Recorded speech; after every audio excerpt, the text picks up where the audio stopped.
everybody. Welcome back to the Mysterious Pals. My name's Chris, and this week, the old turtle shell himself is back. Jordan, welcome aboard to the Mysterious Express. Still Turtle cold, shell. still frozen. I don't know. Means you're hard and beautiful. Hard and cute. All right. Yeah, I mean, turtles are cute, and they're hard shelled. I don't know. Okay. If there's one thing you could take from animals, Hard and cute. yeah. Is there one thing you could take from animals and make, part of your body? Would it be a turtle shell or would it be something else?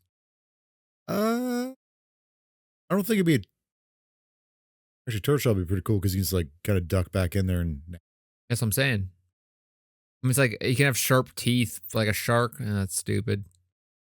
maybe like the I don't know what body part of a monkey does this, but the agility of a monkey would be cool. You mean our ancestors? Yeah.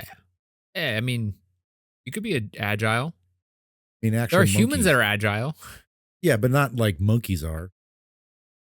I mean, there are some very agile humans out there. There's not swinging No, from of course. trees. Yeah. I mean, there's some gymnasts. Yeah. Yeah, that's what I'm saying. Like we could do that stuff. Not I think the thing with same monkeys way. is like they go for broke. Like they don't have like the I'm gonna fall and die. They don't have the fear. They have Like when they're fear? swinging, like when course they're they have swinging from fear. tree to tree, they're just very confident themselves. They don't second guess. I would imagine. I mean, I don't know. I can't watch animal documentaries, so I couldn't tell you. I ever Not allowed. Like you've been grounded. I'm not allowed to watch them. Yeah, your mom said no. No, I have a hard time watching those because anytime an animal dies in those, I'm like, I'm done. I can't do it. Don't want to do it. Don't. I think most of them don't have animals dying. They do, man. They do. They do.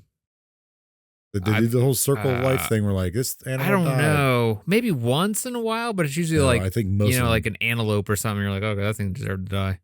is dumb. Yeah, I hate those type of No, things. I can't. I mean, don't I watch even them. like I think even in Planet Earth, like They definitely had. No, Planet Earth definitely had that stuff. Where like an animal gets left behind because it doesn't stay with the herd, kind of thing. Like, or gets mauled. It's like, no, thank you. I think very specifically in Planet Earth, there's an issue where there's one like wildebeest that like almost gets killed, but then it like gets away eventually. It gets like sliced up a little bit, but it still gets away. I don't. You know what? I'll take your word for it. I have the DVD somewhere around here for some reason. You're doing a good job of compartmentalizing the bad and the good. I don't care. I'll watch that stuff, especially the wildebeest or an antelope. I hate those Want things. them to die. Yeah, I hate those stupid things. I don't know. I mean, I don't want them to see like run over by a truck, but like animals, Well, away of course animal. not. And again, like I said, and it's a circle of life. Like this animal needed to die, so this other animal can like stay alive. But like, I don't want to see that. I don't Lions are way cooler than antelopes and stuff. I'll let them. That was like an elephant. Like I don't want to see those things get killed. But you see what Those are lions cool. do with like getting rid of. So like a alpha male lion will get rid of his son if the son is threatened by his son. He'll kill it or like cast it out. Like I don't want to see that. I don't want to see any of that. Because Sigourney Weaver's telling you, it doesn't mean it actually happens. You didn't see what after the camera stopped. All right, Snowflake Jordan's here this week, everybody. Shut up. Hey, yeah, if I'm a snowflake because I don't see animals dying, I'm good with that. I'm not saying they should die, like, but I mean, And I understand it's a circle of life. I get that. That's how life goes, but I don't want to see it. I guess you're not hard and cute anymore. You're just just you're like a slug now. Soft batches are one soft from college and would say. gooey. Yeah, I don't know. Soft batch. Soft batch cookie over there. Soft batch cookie this week. Thank you for coming aboard the Mysterious Express. This week, I'm going to be driving the train. Maybe run over some things on the tracks. Yeah, some antelopes or something on the tracks. I think. Do you think a giraffe's neck would be a cool addition? I wouldn't want that. No. Would you want like the girth of a bear? That'd be kind of cool. Yeah. Or maybe the claws of a bear. I mean, just grow. Yeah, I mean, it's more the strength. I would say. I mean, you can grow out your nails. Yeah, I mean, we can make those. We can make some claws. I don't think they'd be as formidable. Formidable, yeah. I'm sure we can make some metal claws. Yeah, sure we could. Yeah, the brain of a human. Is that what you want? Freddy Krueger. I think that's what you want. The brain of a non-snowflake. Yeah. Yeah, that'd be cool. I would love one of those for a friend. I think the what other animals would be like I don't think like a panther. I mean, I don't know, the swiftness of a cheetah or panther or something. Yeah. Puma. I think the death roll that a alligator is alligator or crocodile that does those. I think I don't know, but they both do. The Whatever it is, the ability to do that would be cool. All right, so I'm gonna ask you something to get this show on the road here. Do it. Have you ever heard the saying, as above, so below? Yes. Do you know what that's from? Ooh. Sounds like it'd be like a guy that wrote Moby Dick kind of thing. The Moby Dick, what? Yeah, that wrote Moby Dick. Herman Melville. Oh. It sounds like something he would write. I don't know. Was that the guy that wrote the Three Musketeers? No, it's Alexander Dumas. Okay. Herman Melville did Moby Dick. Sounds like something he would. Something to do with water. I don't know who you're talking about, but I know Moby Dick. We've talked about it before. We've talked about Dumas. Talked about Herman Melville when we did like the whole Summer Sea Monsters, which you go check out. Okay, yeah. Oh, yeah. Summer Sea Monsters. Yes, last summer of 2024. Okay, so as above, so below. Actually, you're thousands of years off. We're going to talk about the Emerald Tablet. I think I heard about it. It's something to do with alchemy. Is that right? Alchemy in there somewhere? You hit the nail right on the alchemeric head. You really hit the nail on the head with that one. Have you ever had a dream? Yeah. So the Emerald Tablet is a cornerstone of Western esoteric thought and has fascinated alchemists, philosophers, and mystics for centuries, which is a couple of people that I didn't really want to hang out with. Mystics, philosophers, and alchemists. Well, alchemists might be cool. Well, alchemy, you don't like philosophers, but alchemy's I find fast. So in this story, the person that we talked about in a previous episode, Madame Blavatsky. Oh, yeah. Yeah, so she's a part of this story. She comes up. Okay. So you can see where we're going with this. A bunch of lies, if you might want to say that. We brought her up in the guy that lived like forever.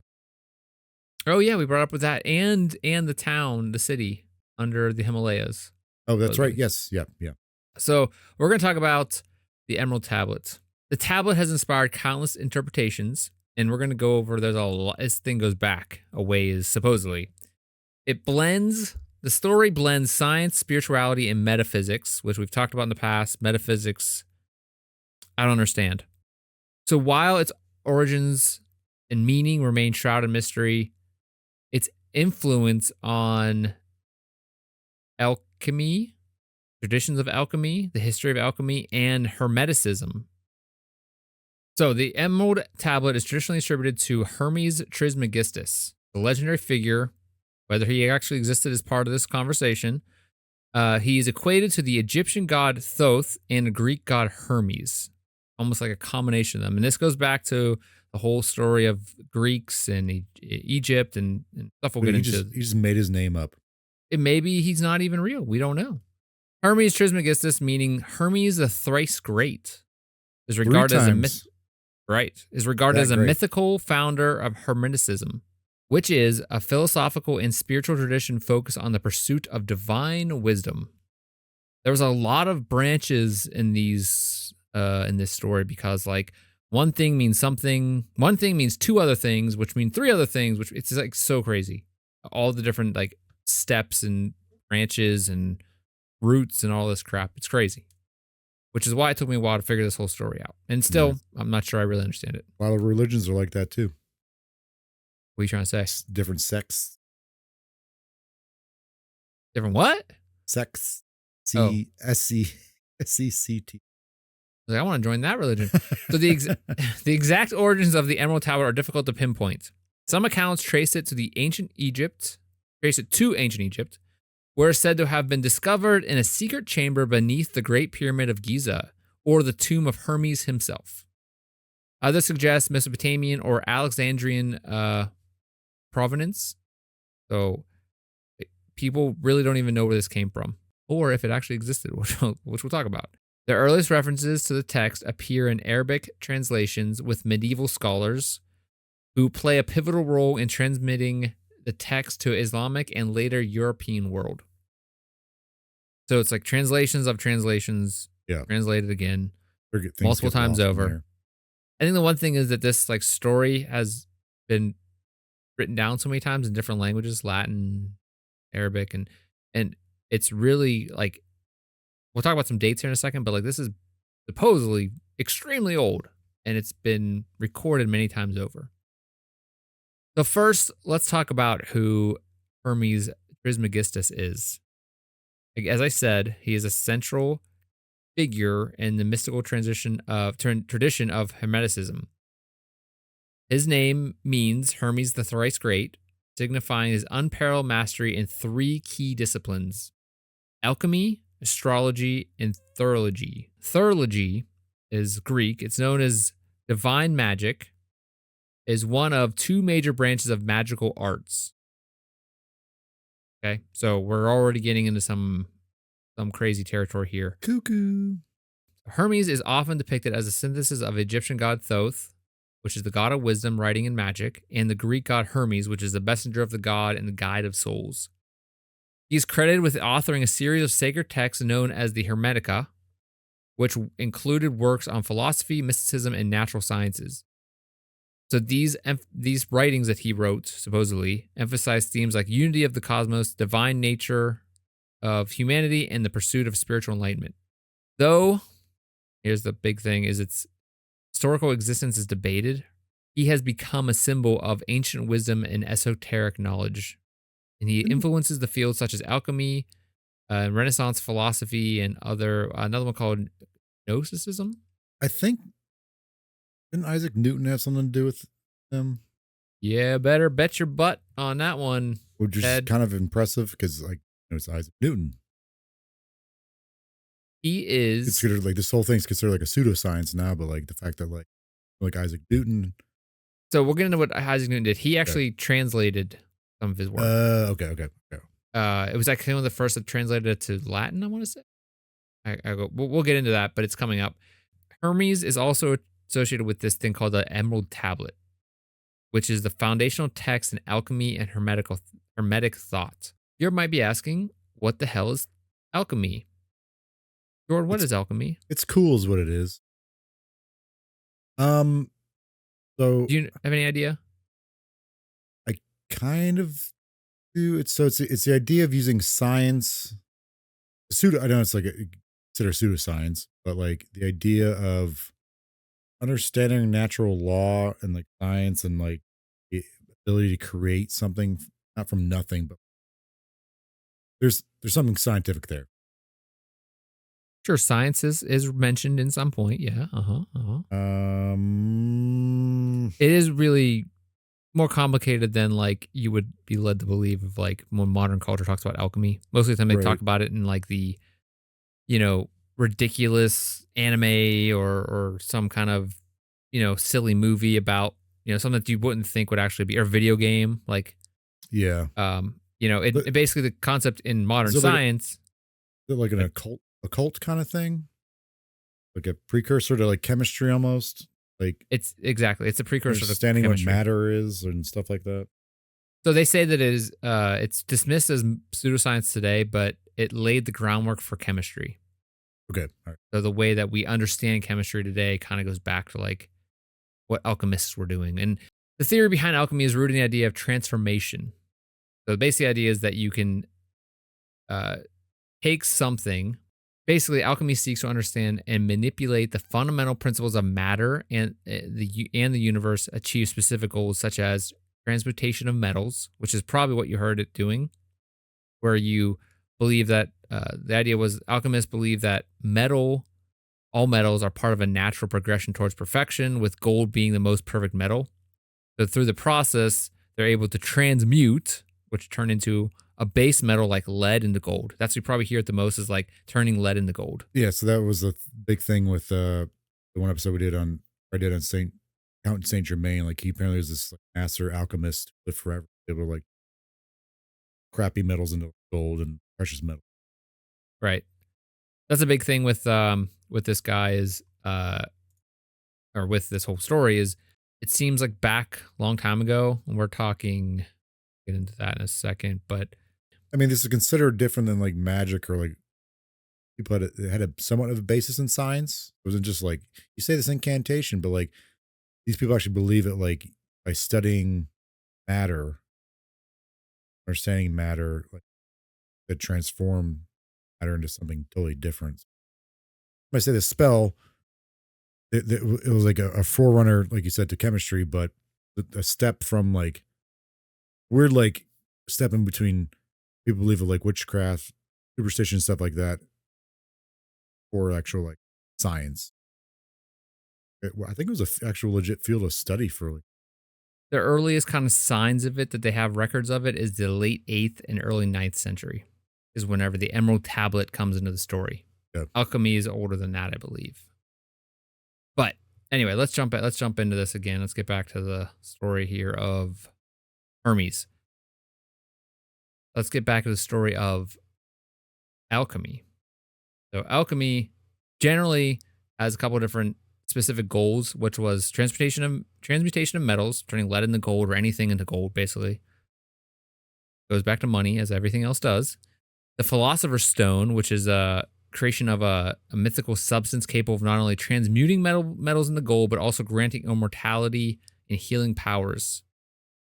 So the stone was seen as a symbol of ultimate knowledge and perfection in alchemy. There's also a side of alchemy that is based on not only physical but spiritual. So spiritual alchemy is part of this, basically transformation of the soul. And then the last step of the last goal of alchemy is the unity of the cosmos. It's basically the idea here is that everything's interconnected, and this goes back to the as above, so below. So, as I said before, and Jordan mentioned this, alchemy is dismissed as a pseudoscience, but it laid the groundwork for chemistry. And it's all really, still to this day, supposedly is a part of esoteric philosophy and mysticism. One would think, like, what was going on in history that would lead to alchemy, and then the Emerald Tablet, and what we're going to talk about today. The belief in alchemy flourished in eras where knowledge of the world, the natural world, was limited, and scientific methodologies were nascent. So people were not heavily investigating the natural world, but they wanted to know more. So people accepted hidden forces or divine principles governed by nature, and alchemy appeared to offer a way to uncover and harness these forces. And that's where the Emerald Tablet comes in. Okay, that's what I was saying earlier. Like it's weird line of like science. You were like, oh, very superstitious. Right. Witchcraft is a thing, sorcerer's a thing, but then like alchemy kind of comes around that kind of combines that along with actual like scientific thought Yes. to a degree, like understanding minerals, matter, kind of like that weird like middle section. Where eventually people crosses- get there. Yeah, Scientists got right. there. People, like you said, people are starting to trying to understand the natural order of things before they're like, oh, it's just the devil playing tricks on us. It's like, it's the way these things are. That's the way God is. But like, people around, Why like, does there's the gotta wind be, blow? Yeah, there's got to be something more there, like more thought put into it. Why is gold more prevalent in this region than the other region? Right. It's like why are these people finding lead and these people are finding gold when they dig down? Or like, why does I imagine, like, even when you think about like biology and like how people tried to heal each other, back then. So texts like the Emerald Tablet, knowing all this, texts like the Emerald Tablet and teaching attributed to figures like Hermes Trismegistus, we can understand where people are coming from now, where like the Emerald Tablet could have been real because it was this kind of well-known person who is known as Hermes, who maybe called himself that, if he was real, if he wasn't real, but like it kind of legitimized it because they were taking these alchemy, taking the concept of alchemy that are being attributed to like wisdom and spirituality, and taking a person that's supposedly his name is Hermes Trismegistus, meaning someone that is spiritually connected. Like he's like, oh, this is a mythical character person who wrote this thing about alchemy, and therefore it's legitimizing it for the people of that day. So probably the smartest people in the world at that time believed this because this guy named Hermes, who has the name of a Greek god and is connected to this Egyptian god, is writing it down, and it's some magical work, and he did it. And alchemists often use cryptic symbols and allegories to protect the knowledge, creating that aura of exclusivity and intrigue, which makes people believe others are powerful. Kind of that esoteric wisdom, knowledge type of thing that we see in a lot of mysteries, especially when it comes to esoteric things. Yeah. So, okay, so let's go into the Emerald Tablets text. Composed of 12 to 14 lines, depending on the translation. And again, this has been translated lots of times, including once it was translated and commented on by Sir Isaac Newton. And his tablet may have been written either 9th or 10th century, supposedly. The original. Okay, and Isaac Newton around 17th and 18th centuries. That's pretty. He died in 1726 or 27. It's pretty impressive that like it's still being discussed and translated. Yeah, right. Yeah. One things he did was he translated it to English from Latin. And there was they found a translation of it among his work in Cambridge, or King's College Library in Cambridge. They found like this translation of the Emerald Tablet. Oh, wow. Okay, so this is what it says based on translations. It is true, without falsehood, certain and most true, that which is below is like that which is above, and that which is above is like that which is below to accomplish the miracles of one thing. And as all things have been and arose from one by the meditation of one, so all things have their birth from this one thing by adaptation. Its father is the sun, its mother the moon, the wind carries it in its belly, its nurse is the earth. It is the origin of all and the consecration of the universe. Its inherent strength is perfected when it is turned into earth. Separate the earth from the fire, the subtle from the gross, gently, and the great ingenuity. It rises from earth to heaven and descends again to earth, thereby combining within itself the powers of both the above and the below. Thus you will obtain the glory of the whole universe. All obscurity will be clear to you. This is the strong force of all forces, for it overcomes every subtle thing and penetrates every solid thing. Thus was the world created. From this are and do come admirable adaptations, whereof the means or process is here in this. Therefore am I called Hermes Trismegistus, having 3 parts of the philosophy of the whole world. What I've said concerning this operation of the sun is accomplished and ended. That sounds full of himself. Yep. But what exactly is he saying there? He understands how. So basically, what is, I guess, kind of the common thought on this is it's densely packed with metaphorical language, blending alchemy, cosmology of the time, and spiritual symbolism.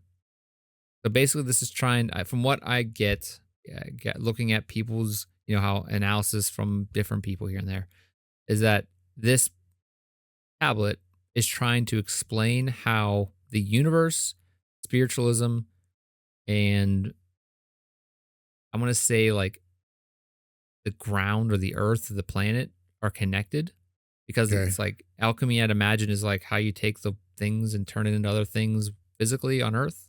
It also seems like there's some creationism. Because spiritualism is a part of this. Yep. It's like a combination of those 3 things, which is what Trismegistus stands for. Or means, is the thrice king.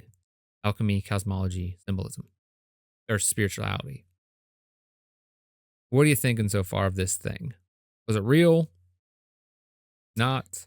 Is this guy or person real? I don't necessarily think this guy was real, or as like the accurate dating of this thing either, but I do like the idea of message that like passage you read, like interconnectedness between us and the universe. And that's pretty cool. I was thinking alchemy's cool. Anything about that, I'm not totally interested in. This Hermes, Trismegistus. yeah, I don't know if it's an actual real person. This could have been like a made up person that A group at making up and not necessarily that, but like yeah, I mean, or yeah, even maybe that, like maybe someone just like had an idea and like a pen name kind of thing. oh yeah, Maybe like a group, like you said, group thought have these like the shared ideas and like we're gonna put it under this guy's name pen because name. Yeah. yeah, pen name, like make this pen name because it's the name of two different gods and make it sound like we're smart. Yeah, if you give it the name of gods, it can make you sound legitimate. Yeah, exactly. Yeah. There's being a real person who wrote this. I don't think that's the case. I don't think there was groundwork for stuff like this being said back when this possibly was originally written, but I don't believe. What do you think? Um, I think it is. As for like the actual writing, I don't know if it's actually a. I wonder where it came from, but Yeah. that would kind of answer the question on what it is.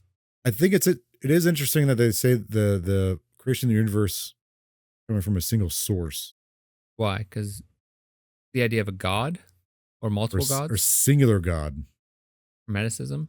Yeah, has bases in like Greek. Yes. Yeah, when that they were polytheistic, so they believe in multiple gods. They had like a Well, pantheon. same with the Egyptians, right? Yeah. Oh yeah, that too. Yeah. So like the idea they're like saying, hey, there might be one single source that created all of this. I think it's kind of neat. They're like, hey, there's one thing out there that might have created all this. Not saying necessarily it's a god or the god, Christian god or Arabic god or anything like that. I guess it's also I guess known that he's a syncretic figure. So it's which is like syncretism. Syncretism is the practice of combining different beliefs and various schools of thought. Okay. So it involves the merging and assimilation of several originally discrete traditions. So maybe this was like one of those things where they're combining, you know, Cherry picking Greek stuff. Greek and Egyptian thoughts, And definitely, yeah. and then maybe even trying to like bring it into a single, because wasn't some point all both these societies trying to follow one god, so they were trying to like Yeah. a way of Yeah. Yeah. doing that. Yeah. So it seems like hermeticism is just that, it's like tradition, which it's bringing together. Right.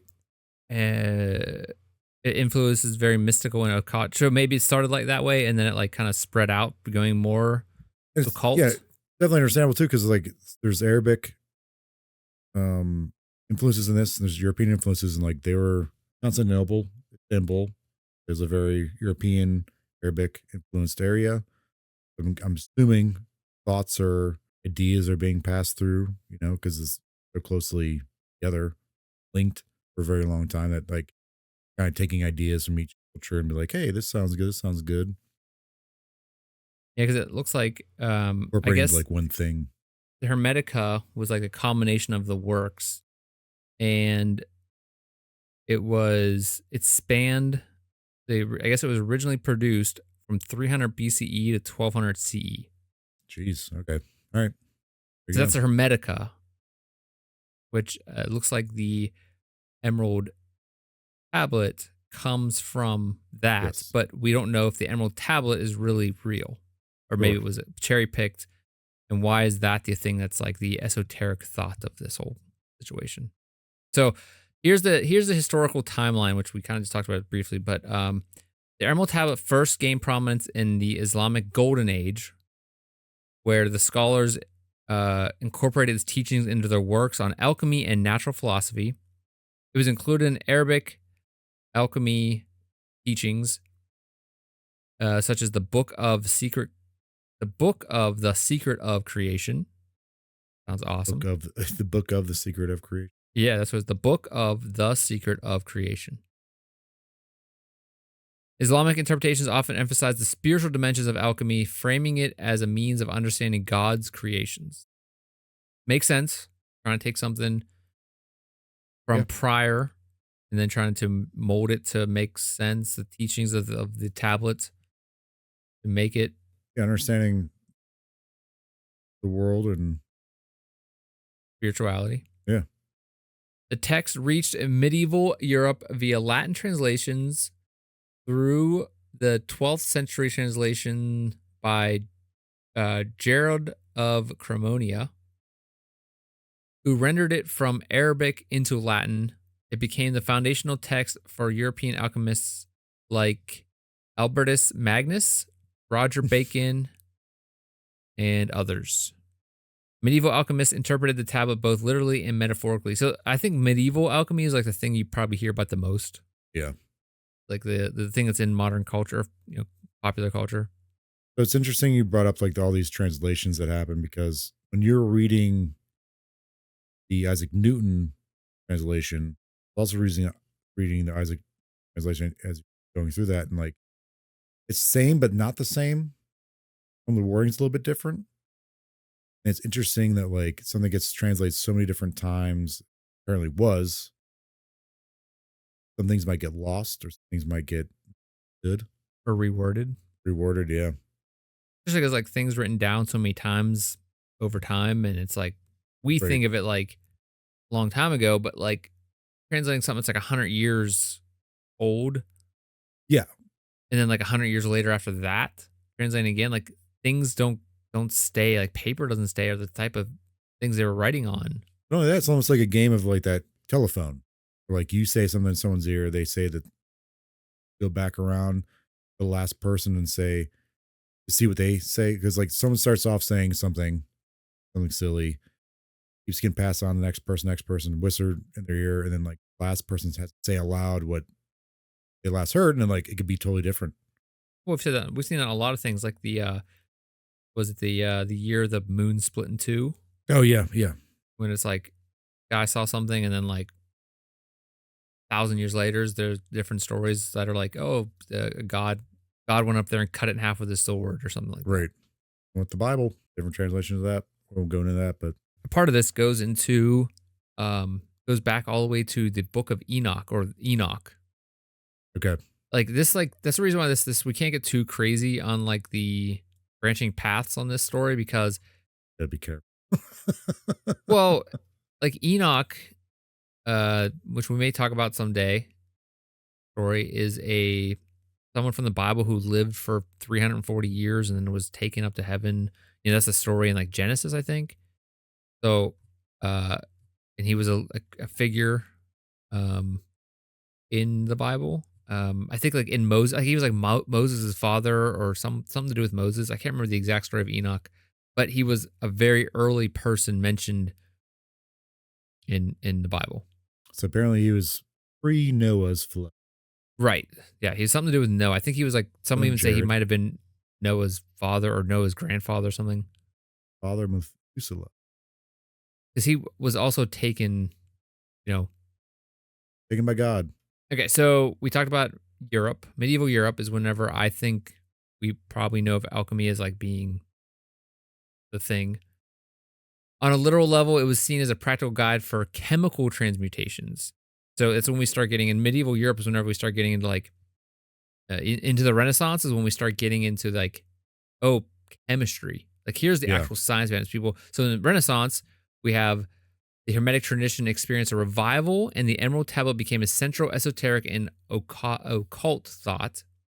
So people started looking back into all of history and started looking at those things. We're like, hey, how can we actually make alchemy work? And that's whenever we have this rise of like chemistry, the thought or the science of chemistry started coming out of it. Okay. In the Enlightenment era, the tablet's influence waned as alchemy fell out of favor However, it persisted in occult traditions such as Rosicrucianism and Freemasonry. So now we get into this other. Oh boy! It gets pulled into the esoteric occult side of things in the Renaissance, because that's when people start learning about chemistry. It's realizing that what it was talking about, its teachings didn't have any merit, the actual science. But then it gets pulled into the other side of things. In the 19th and 20th centuries, the Emerald Tablet gained attention through the works of occultists like Madame Blavatsky. She founded Theosophy, we talked about in the past, and the Hermetic Order of the Golden Dawn. Psychologist Carl Jung, which we also talked about in the episode about the town under the Himalayas, which I keep on forgetting the name of. The Golden Dawn, the Hermetic Order of the Golden Dawn, was a secret society devoted to the study and the practice of occult hermeticism and metaphysics during the 19th and 20th century. So we have all this thing about this tablet. It seems like we're going to go into some theories here, but it seems like the tablet, the Emerald Tablet it was impossible to make any of this real. Like its teachings, it's impossible to prove any of it, but it's also written in a way that it's as that like spirituality type of thing where it's like, oh, that's the inner, people experience it differently on the inside, or you can't prove it because we can't see it, doesn't mean it doesn't exist, that type of thing. Yeah. But none of this stuff, none of the alchemy things that they said could have happened. But it has that linchpin thing of like, well, if we just had the Philosopher's Stone, we can make this all work. And you wonder, like, if we kill enough people and bleed them out and take their souls. But think back how long ago, we have, okay, I'm going to make a weird connection here. We have a lot of technology companies that get a lot of funding because they're going to invent the new AI or the new social media thing, the new this, the new whatever it is, and then they explode with like all this funding, and then they crash because after a year or two, because what they were doing was not possible, or maybe they weren't able to make it work. We've seen this with robotic companies, like anything in the tech field. This is like kind of the tech field. Silicon Valley works. Yeah. We have like someone that says, I can do this thing, give me lots of money. And if you say the word AI enough in this day and age, you can get a ton of money probably to make something work. And as we've seen, a few actually succeed, tons fail. And that's I'm not saying it's a bad thing. I'm saying that's how technology works. Think about back in 9th century, 10th century, 11th century, when this thing was big or was the coolest thing. How many alchemy entrepreneurs started up, get funding, like snake oil guys. Yeah, like I'm going to transmute gold, and I have the newest way ever. I'm going to do this and this differently. That's why no one else can do it this way, because I have this knowledge. And like how many people probably did that and had this like business and then crashed. But obviously that was probably such a thing for thousands, hundreds of years, I would say. Yeah. Where had these guys, like you could see it now in like modern technology. Almost. Yeah. In the industrial things. Yeah. I know how to deal with this. We're picking up a key word that people like, a buzzword, and just focus on that. Milk everyone for their money. I wonder if we can train AI. My new AI, I'm going to announce it right now. You guys can fund us. Alchemy AI. It's going to be turning literal nothing into gold. It's going to be great. Gold. There you go. Yeah. Yeah. It's going to be literally turning computer software into gold. And we see that a lot. It's, crypto. We see that with what was all those what the heck was it called? Where the blockchain, where you get a picture. What the hell was that called? NFTs. Like we've seen this so many times. What a scam that was. Cell phone, but like even cell phones. Like how many cell phone companies there were? How many smartphone companies there were? And then it all kind of boils down like how many internet bubble, like that whole .com bubble and the different bubbles we've had in technology fields.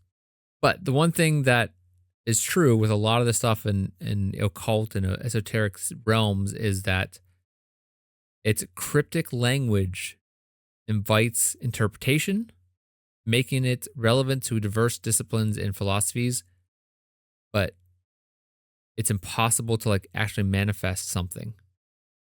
Right. Because like you just need one thing.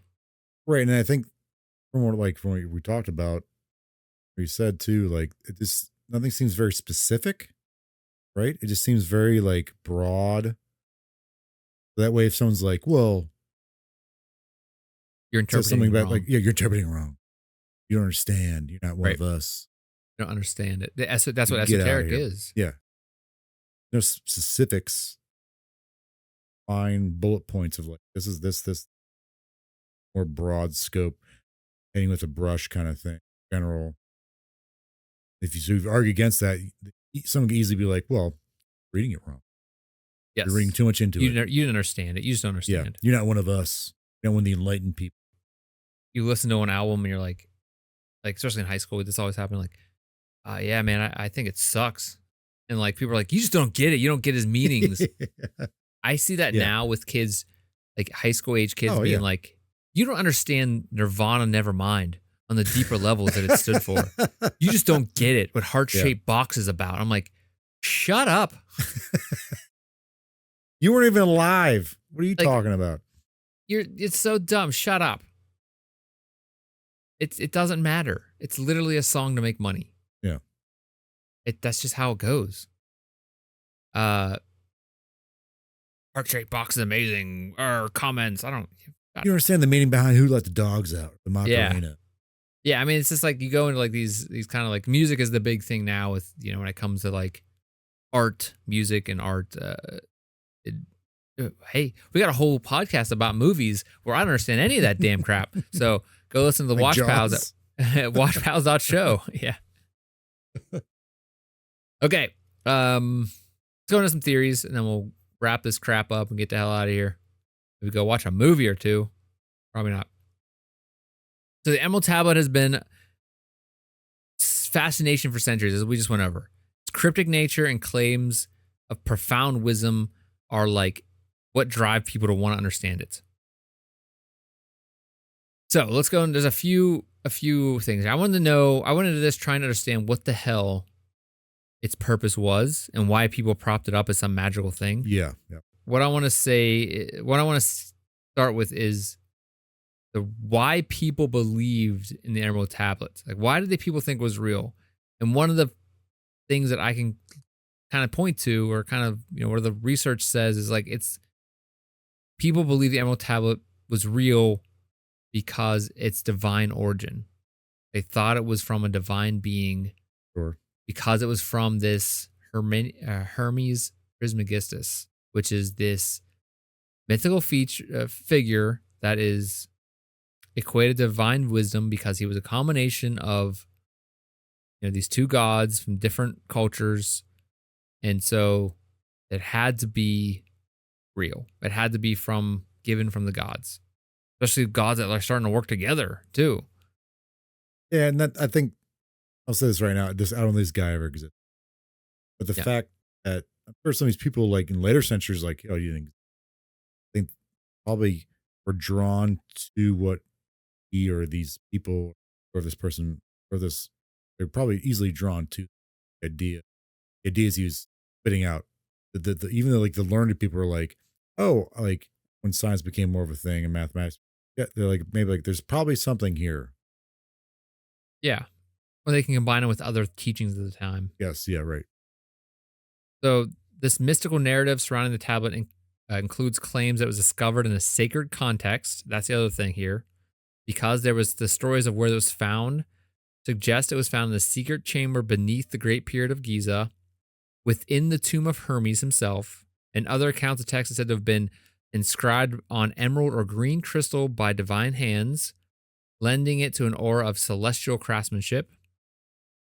And that the stories around the tablet frame it not as a human artifact, but as a gift from the gods, containing secrets of the cosmos and also of life and creation. So it's the divine stories that this thing brought with it, made it a thing that people believed in. Yeah, that much more alluring to people.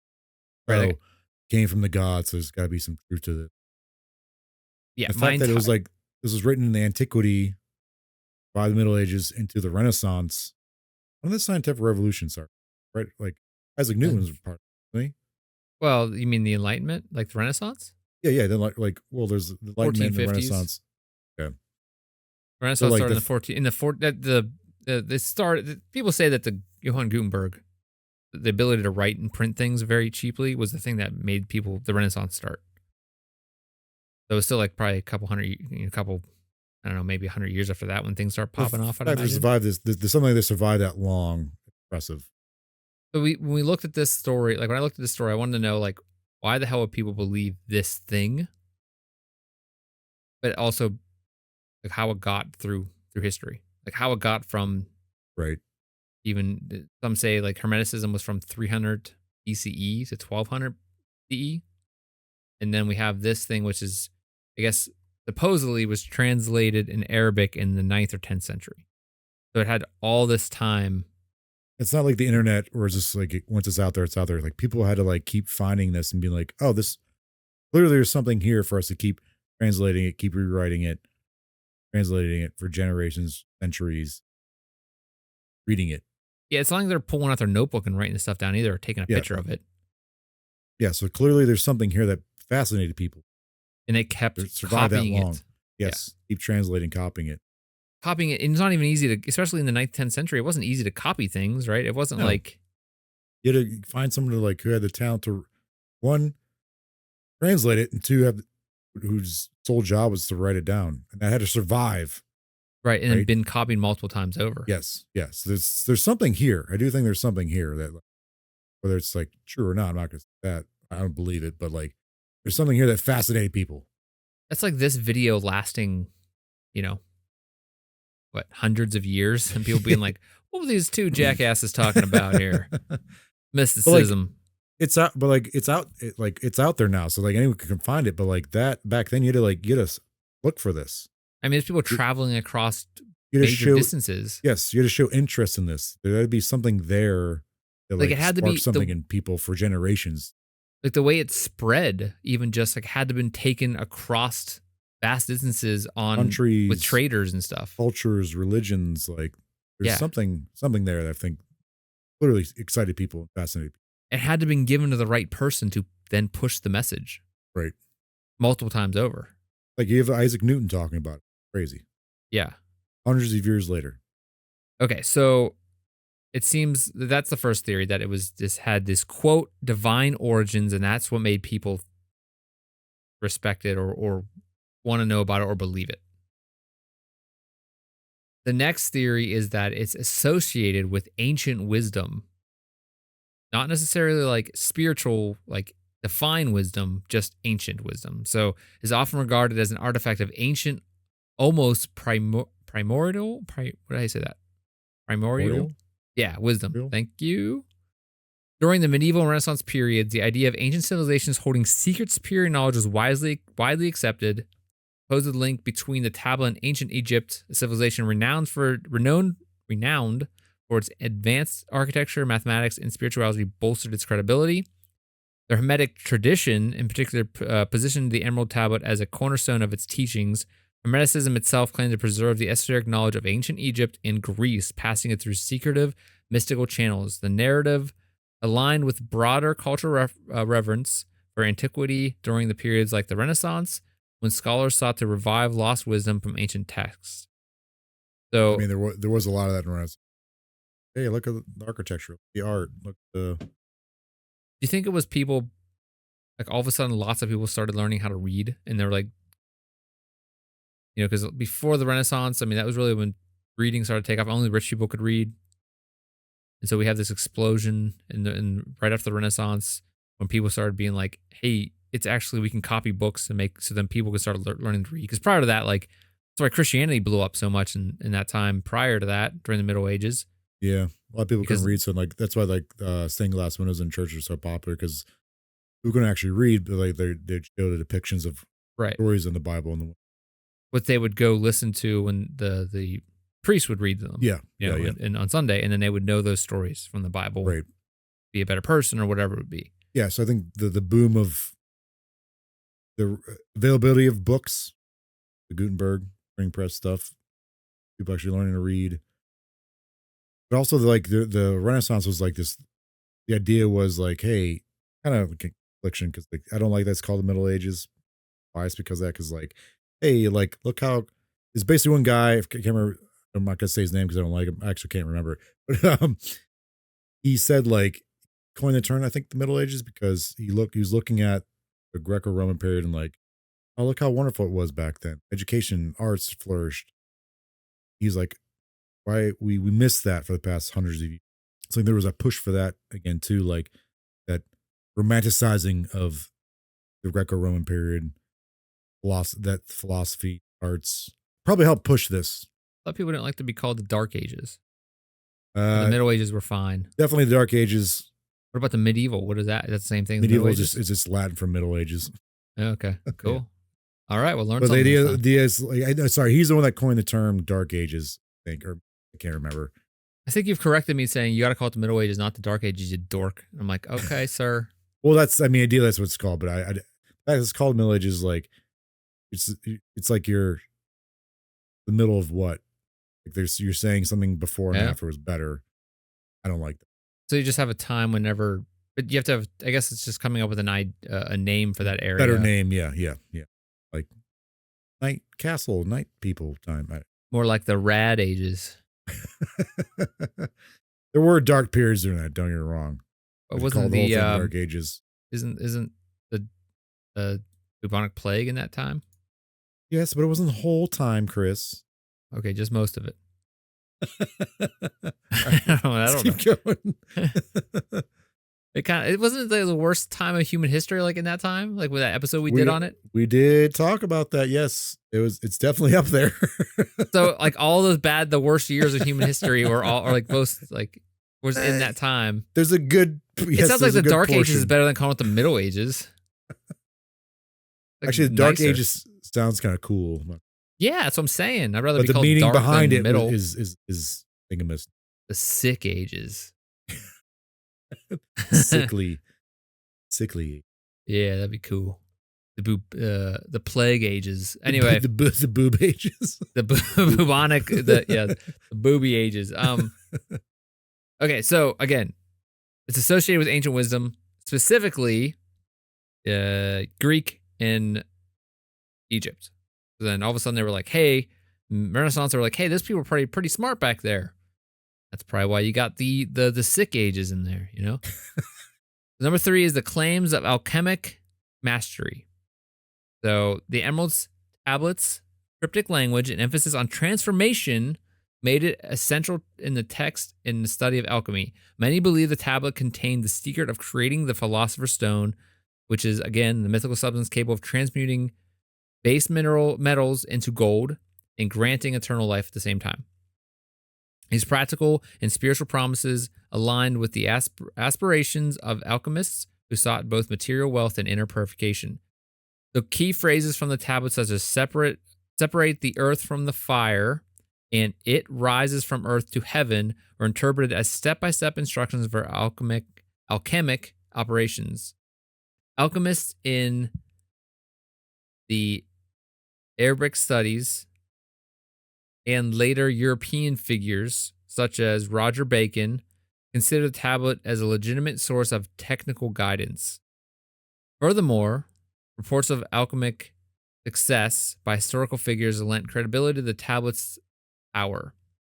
Claims of transmutation and miraculous discoveries were often tied to the Hermetic principles, suggesting the tablet's teachings were tangible, magical results. In an era when science, spirituality, and mysticism were deeply intertwined, such claims were not easily dismissed. Do you think there was like actual colleges where people went to school to become alchemists? Oh.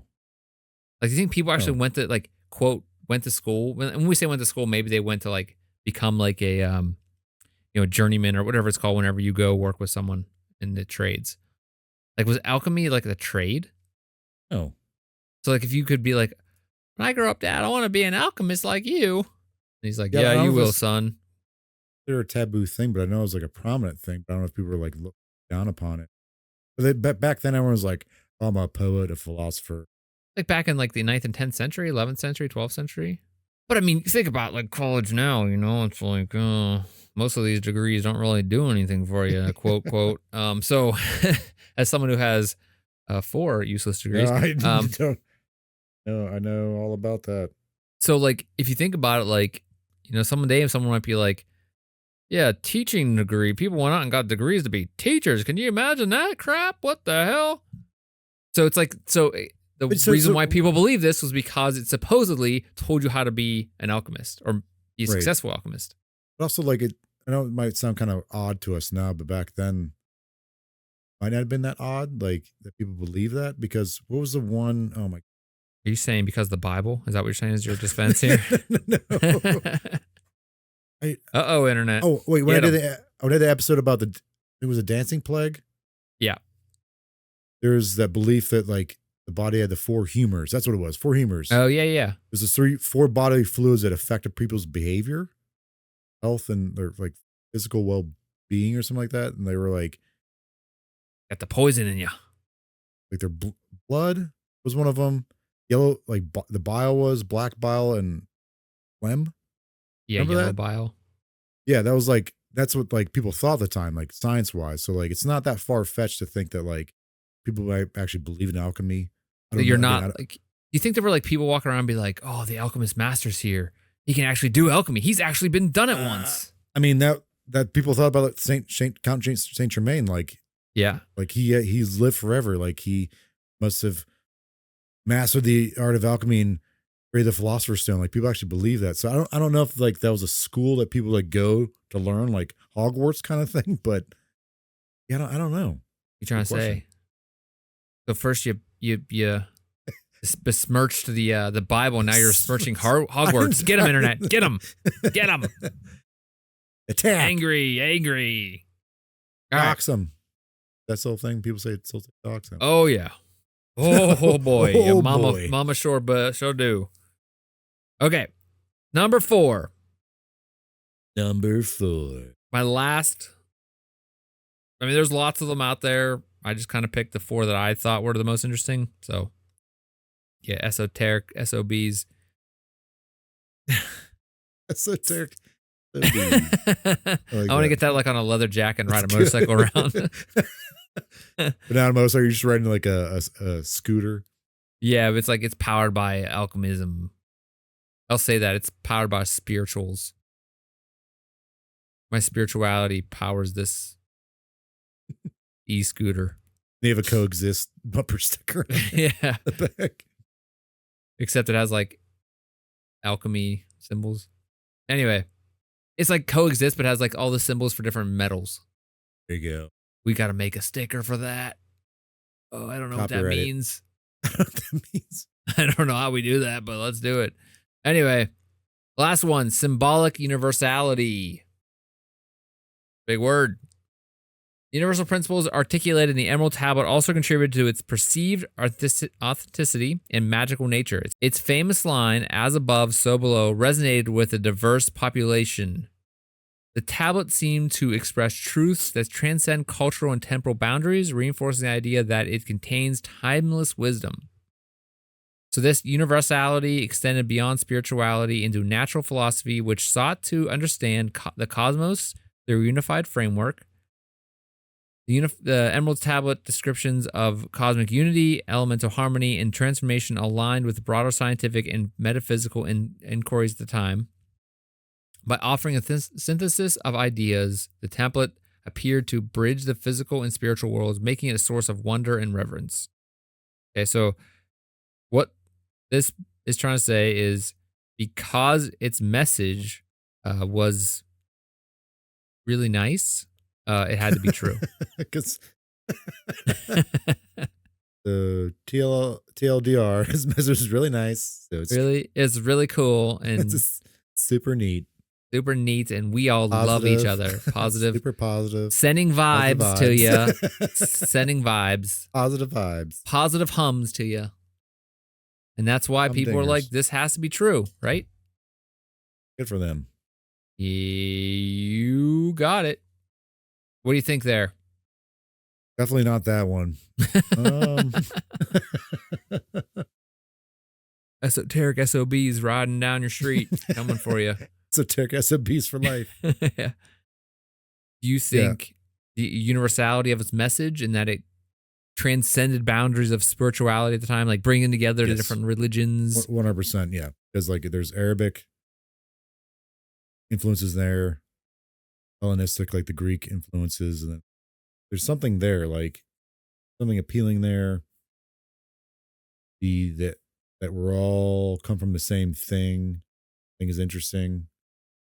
Playing with that, all derived from this singular thing that I think is important there too. It's kind of ahead of its time, but also seems too broad of a thing. You can't, like we said earlier, you can't really argue against it. You can't like be like, Right. you said this here. You can't prove it's not true. Right. Because if you can say it's not true, they can say, well, it's all spiritual. Yeah. Did you think this thing was real? This tablet itself? Yeah. I do, yeah. I don't think it was written by Hermes. I do think it was probably. Yeah. The meaning of it, like the deeper meaning of it, if anything, I think could have been lost in translation. It could have been like, I think it's possibly a real thing. I think the message was broad enough that it's easy to defend as real, and one of those things where you just don't know how to do it or you're not worthy. Therefore, it's going to be something that people follow. Yeah, anything with like mysticism, or you would know if you're one of us. Right. And if you had it's just a sham kind of thing. Yeah, if you knew if it was like in that time, if you had if the right guy was, there might have been 100 other of these kind of messages floating around out there, different tablets. Yes. And this is the one that was like propped up, by the right people and copied by the right people, translated by the right people. And that's just why this one is the one we know of. I'm sure like, and it very well could have came from like someone or people, like the initial message could have came from something like positive, like trying to do something good. And then like you said, it got into the hands of certain people who propped it up and used it as like a power kind of thing. Like, if you don't understand this, you're not one of us. And like this tool of power. The esoteric teachings, like the esotericness. Yes. Quote, that it was so esoteric that you're just not cool. Yeah, right. Yeah. You don't understand love-shaped box or heart-shaped box by Nirvana. But yeah, maybe in that regard, it could have came from someone who genuinely actually believed these things. Not necessarily Hermes, but like could have caught on, became popular. Do you used for the wrong reason by these mystic people? Do you think there's someone walking around at the time, going into towns and being like preaching this stuff? Yeah, but also polling like, like the sleight of hand to be like, look, I've learned this. Give me money and I'll teach you how to do it. That type of thing. Yes. Like, yeah. I have the emerald tablet. Yeah. Here's a piece of gold. Here's a piece of gold. Like I unlocked the emerald tablet. I can do it. And then that person gives that guy money to get him to heaven or something. Like a pyramid scheme kind of thing. Yeah. Definitely. Yeah, definitely. It was definitely going. Yeah, it's like us with our bumper stickers. All right, Jordan. Chris. I'm going to go alchemy something in my pants. I was going to say in my my kitchen to make some food, but nah, it's cool. That'll probably come later. Thank you for being here. Thank you, Chris. Thank you out there. If you were watching us, you want to listen to us, you can do that on any podcast platform of your choice. If you're listening to us, you can watch us on YouTube. Please send us an email if you want to ask a question. Maybe we'll read it on the air. Yeah, if you are an alchemist, you can do this stuff. Hell yeah. No, let us know. You want to buy a bumper sticker? We'll get those out for us. Yeah. Can turn something into gold for you. If you want to send me some gold, I will turn it into nothing for you. I can do the opposite. I'm really good at the opposite. I'm like take your gold, turn it into garbage. Yeah. Yeah. I'm like the what's it called? What's the opposite of a alchemist? Jerk. I don't know. Jerk. A thief. I don't know. A jerk. Yeah. All right, Jordan. Again, if anybody out there wants to send us an email at mysteriouspalasonline@gmail.com. If anybody wants to find us on social media, all the links are down in the show notes. Thank you to the band Bethlehem, which their link is below if you want to check out their music. that did our intro and outro song, you would like to hear us talk more about dumb stuff, you can follow us at watchpals.show. It's another podcast about movies. Okay, Jordan, again, thank you so much. And thank you, everybody out there. Thanks, guys and gals. We will see you next week. Same mysterious time, same mysterious place, same mysterious people, same mysterious pals. Good night.